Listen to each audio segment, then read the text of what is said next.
အားလုံးပဲမင်္ဂလာပါကျွန်တော်ဒီနေ့ပို့ချပေးမယ့် Excel သင်ခန်းစာကတော့ consolidate အကြောင်းဖြစ်ပါเนาะ consolidate ဆိုတာကကျွန်တော် data တွေကိုကျွန်တော်ပေါင်းတာပါsheet 1 sheet 2 sheet 3ဆိုပြီးကျွန်တော်တက်မှတ်ထားတယ် sheet 1မှာလည်း table ဇာတ်ရှိတယ်ပေါ့เนาะ sheet 2မှာလည်းရှိတယ် sheet 3မှာလည်းရှိတယ်ဒါတော့ကျွန်တော်တို့နောက်တစ်ခုမှပေါင်းမယ်ပေါ့เนาะဒီမှာ sheet တစ်ခုယူလိုက်မယ်ဒါတော့ကျွန်တော်တို့ right click နှိပ်မယ် rename လေးပြလိုက်မယ် total လို့ပြလိုက်မယ် DOTN အနာခေါက်လိုက်ဒီရှိဝါကိုလည်း right click နှိပ်မယ် rename လေးပြလိုက်မယ်ထင်ရှားအောင်ကျွန်တော်ဒါ YGN လို့ရေးလိုက်မယ်ဟုတ်ပြီ sheet 2 right click နှိပ်မယ် rename နှိပ်မယ်တွေ့ကြတော့ကျွန်တော် MDY လို့ပြလိုက်မယ်เนาะဒါ manual ရဲ့ site ပေါ့ sheet 3 right click နှိပ်မယ် rename and MPT လို့ပြလိုက်မယ်เนาะဟုတ်ပြီပြောချင်တာရန်ကုန်မှာကျွန်တော်တို့ဆိုင်ဒီဇိုင်းရှိတယ်ပေါ့မန္တလေးမှာလည်းရှိတယ်နေပြည်တော်မှာလည်းရှိတယ်ပေါ့နော်ဆိုင်ခွဲလေးအဲ့ဒါကိုကျွန်တော် total မှာ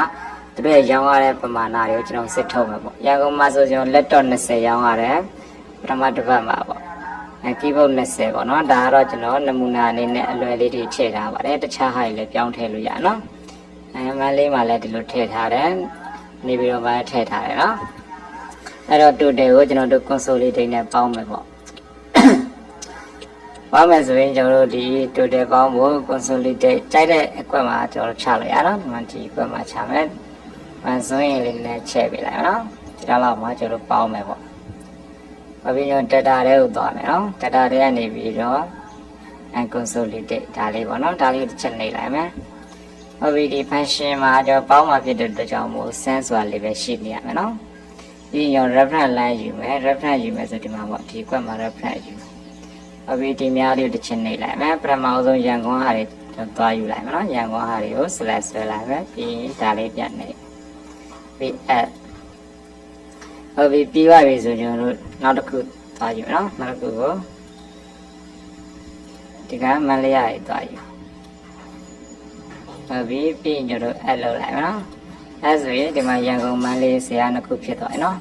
နောက်တစ်ခုသွားယူမယ်နေပြည်တော်ဟာသွားယူအဘိနော် reference select လေးပဲဆက်ပေးလိုက်ရမယ်ပြီးရင်ဒါလေးကိုလည်းဟုတ်ပြီအားလုံးပြီးဒီမှာ toro တို့ let column တို့တစ်ချက်ထည့်မယ်နော် toro let column ပြီးရင် create link to sort data ဆိုလည်းထည့်ရမယ်ဘာဖြစ်လဲဆိုဒါဆိုရင်ဟိုဘက်ကဟာတွေအပြောင်းလဲရှိဒီမှာ link ချိတ်ထားတဲ့အတွက်ကြောင့်မို့ဒီဘက်ကလည်းပြောင်းသွားမယ်ဒီပုံစံလေးပေါ့နော်ဒါလေးပါနေခင်မယ် okay ပေါ့ okay ဒါဆိုပေါင်းသွားပြီဒီမှာလက်တော့ကကျွန်တော်စုစုပေါင်းဆရာမှာလက်တော့ကကျွန်တော်60ရှိတယ်အဲ့တော့ဒီဘက်မှာတစ်ချက်ကြည့်ရန်ကုန်မှာလက်တော့20မန္တလေးမှာလည်း20နေပြည်တော်မှာလည်း20ဖြစ်တော့ total မှာ60လာပေါင်းတယ်ပါဒီပုံစံတိုင်းလေးပါနော်အဲ့တော့ထားပါတော့ MPT ဒီနေပြည်တော်မှာကျွန်တော်လက်တော့ကိုကျွန်တော်50ပေါင်းလိုက်မယ်နော်50ထည့်လိုက်အဲ့ဒါခေါက်လိုက်အဲ့တော့ total ဆရာမှာကျွန်တော်ပြောင်းလာသွားကြည့်မယ်ဒါဆို90ပြောင်းသွားပြီပေါ့နော်ဒါကျွန်တော် consolidate အကြောင်းလေးပါနော်သူတို့ရဲ့ weight ခုချင်းစီကိုကျွန်တော်တို့ဒီမှာကြည့်လို့ရပါတယ်ဒီမှာတခုချင်းစီလည်းဒီမှာကြည့်လို့ရအောင်သူတို့20ပဲမှာပဲဘလောက်ပဲမှာဘလောက်ဟုတ်ပြီနော်ပထမ calculate တော့မှာဟိုမှာ20ရန်ကုန်မှာ4နေပြီးတော့မှာ20စီဒီလိုတွေပေါ့နော်ဒီမှာအနှုတ်လေးကြည့်ပြီးတော့လည်းကြည့်လို့ရပါတယ်ဒါဆိုရင်ကျွန်တော်တို့ဒီမှာဥမာကျွန်တော်တို့မှာဆိုင်ခွဲတွေရှိမယ်ဆိုရင်ဒီလိုစီရင်ပေါင်းချုပ်လို့ရပါเนาะဒါမှမဟုတ်မြို့တစ်မြို့ထဲမှာပဲဆိုင်3-4ဆိုင်ရှိနေတယ်ဒီလို consolidate နဲ့အလွယ်တကူပေါင်းလို့ရပါတယ်အဲဒီဒါလေးတွေကိုကျွန်တော်တို့